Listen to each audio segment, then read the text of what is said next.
लालची भाभी। करिश्मा, रेशमा और मनीषा 3 बहनें हैं। उनका एक भाई भी है, मयंक।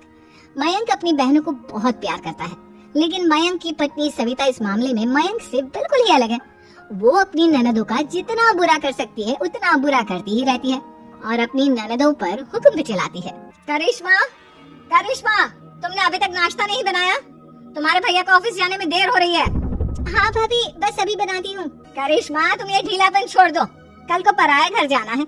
वहाँ अगर तुम इस तरह से काम करोगी तो लोग क्या कहेंगे कि माँ ने और भाभी ने कुछ सिखाया नहीं। और तुम्हारी दोनों बहनें कहाँ हैं? रेशमा मार्केट गई है और मनीषा सो रही है। क्या? सुबह के 8 बज रहे हैं और ये महारानी अभी भी सो रही है?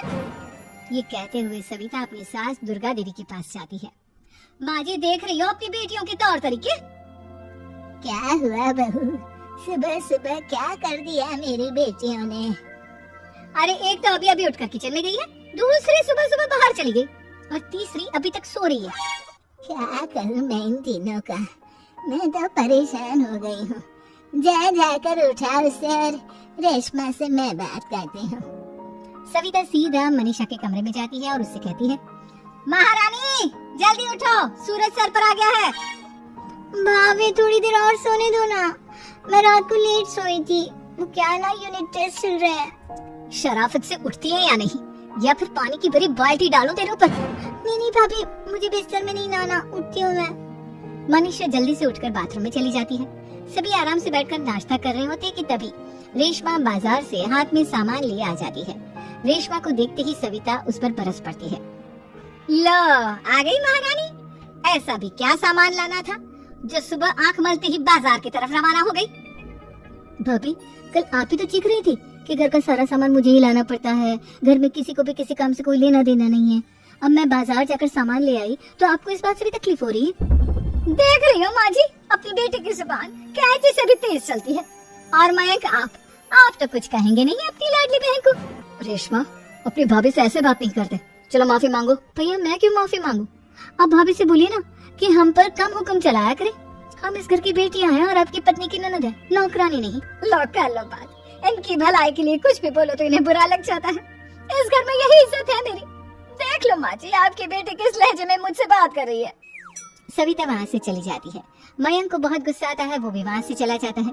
फिर करिश्मा रेशमा को समझाती है, रेशमा, तुम्हें भाभी से माफी मांग लेनी चाहिए थी ना। लेकिन दीदी, मैंने कुछ किया ही नहीं, तो मैं माफी क्यों मांगू? हाँ करिश्मा दीदी, रेशमा दीदी जैसे ही घर में आई भाभी ही उन पर चिल्ला रही थी। हाँ, मैं मानती हूँ कि गलती भाभी की थी। मैं तो इसलिए बोल रही हूँ कि भाभी ने माँ को तो पूरी तरह अपने वश में कर लिया है। वो हमारी बात सुनती ही नहीं। मयंक भैया हमारे लिए हमेशा खड़े रहते हैं, इसलिए उनकी बात का मान तो तुम्हें रखना चाहिए था ना। कोई फायदा नहीं दीदी, कुछ दिनों की बात और है, भाभी उन्हें भी हमारे खिलाफ भड़का देंगी। फिर वो भी माँ की तरह हमारी किसी बात का विश्वास नहीं करेंगे। इसी तरह सविता अपनी तीनों ननदों को किसी न किसी बात पर परेशान करती रहती थी। एक दिन मयंक अपनी तीनों बहनों के लिए गिफ्ट लाया। करिश्मा, ये तुम्हारे लिए हार का सेट। रेशमा, तुम्हारे लिए सुंदर सी ड्रेस। और मनीषा, तुम्हें किताबें पसंद है ना, तुम्हारे लिए किताबें लाया हूँ। थैंक यू भैया, थैंक यू भैया, थैंक यू भैया। करिश्मा, तुम्हारा नेकलेस कितना सुंदर है, ये भैया कहाँ से ले आए होंगे? मैंने भैया को 3 दिन पहले फोन पर ये डिजाइन दिखाया था और आज भैया ये ले आए। सविता तो अपनी ननदों के गिफ्ट्स देखकर जल गई और करिश्मा का नेकलेस तो उसे भी बहुत पसंद आया था। अपनी बहनों के लिए कितना अच्छा नेकलेस लेकर आए हैं, मुझे कभी कोई गिफ्ट नहीं दिया। मैं आज ही ये हार चुरा लूंगी। रात में सविता करिश्मा का हार चुरा लेती है और इसी तरह उसे अपनी ननदों की जो भी चीज अच्छी लगती वो उसे मांगती नहीं, बल्कि रात के अंधेरे में चुरा लेती। इसी तरह दिन बीतते गए और सविता ने मयंक के दिल में भी उसकी बहनों के लिए नफरत पैदा कर दी। एक दिन मयंक ने करिश्मा और रेशमा के लिए रिश्ता देखा और ये बात उसने घर में सबको बताई। माँ, करिश्मा और रेशमा के लिए बहुत अच्छा रिश्ता आया है, वो लोग कल इन्हें देखने आ रहे हैं। आप और सविता मिलकर सारी तैयारी कर लेना। ये सुनकर करिश्मा और रेशमा खुश हो जाती है, लेकिन सविता सोचती है, अगर इन दोनों बहनों की शादी हो गई तो घर और बाहर का काम कौन करेगा? मनीषा तो एक नंबर की कामचोर है, उससे तो किसी बात की उम्मीद लगाना ही बेकार है। मुझे इस शादी को रोकना होगा। अगले दिन सभी लड़के वालों के स्वागत की तैयारी करने में लगे होते हैं। तभी मयंक अपनी बहनों से आकर कहता है, तैयार हो गए तुम दोनों? देखो, दोनों लड़के बहुत अच्छे हैं, मैं कोई कसर नहीं छोड़ना चाहता, इसलिए तुम उनके सामने अच्छे से बिहेव करना और अपनी भाभी से लड़ने मत लग जाना। करिश्मा, तुम वो नेकलेस पहन लो ना जो मैं तुम्हारे लिए लाया था। भैया मैं बहुत देर से वो नेकलेस ढूंढ रही हूँ लेकिन मुझे मिल ही नहीं रहा। क्या तुमने नेकलेस खो दिया? तुम्हें पता भी है वो कितना महंगा था? तुम कोई काम ढंग से नहीं कर सकती। मयंक गुस्से में वहाँ से चला जाता है। थोड़ी देर बाद लड़के वाले भी आ जाते हैं। वो दोनों बहनों को पसंद कर लेते हैं और रिश्ता पक्का हो जाता है।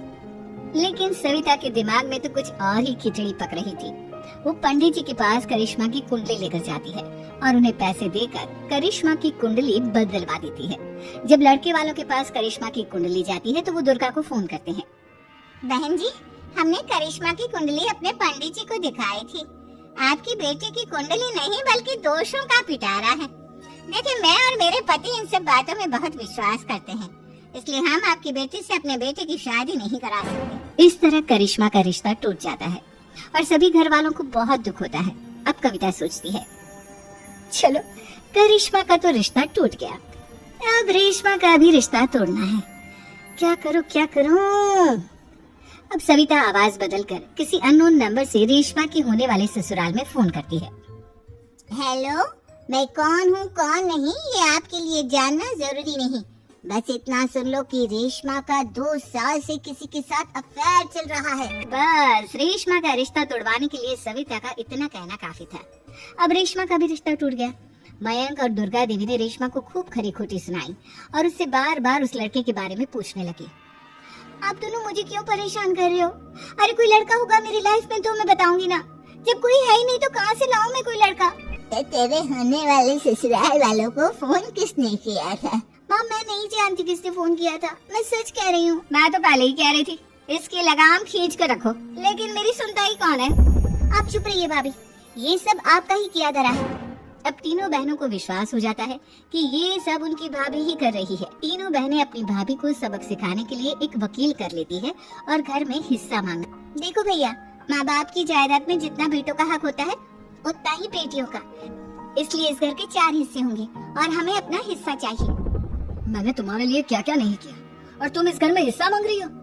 भैया, आप और माँ हम बहनों की कोई बात नहीं सुनते हो और भाभी हमारी शादी नहीं होने देगी क्योंकि उन्हें लगता है कि आप हमारी शादी में ज्यादा पैसा लगाओगे और उन्हें हम जैसी फ्री की नौकरानी कहाँ मिलेगी। तो हम भाभी के साथ तो रह नहीं सकते, हम बहनों को अपना हिस्सा चाहिए। अरे तुम्हें शर्म आनी चाहिए अपनी भाभी पर ऐसा इल्जाम लगाते हुए।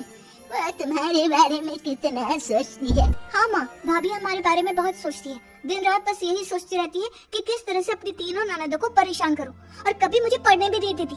दोनों बहनों का रिश्ता भी तो इन्होंने ही तुड़वाया है और रात में हमारे कमरे में आकर हमारी चीजें भी चुराती हैं। इसी तरह सविता की तीनों ननदें अपनी बात पर अड़ी रही। अब कोर्ट में तारीख भी शुरू हो गई।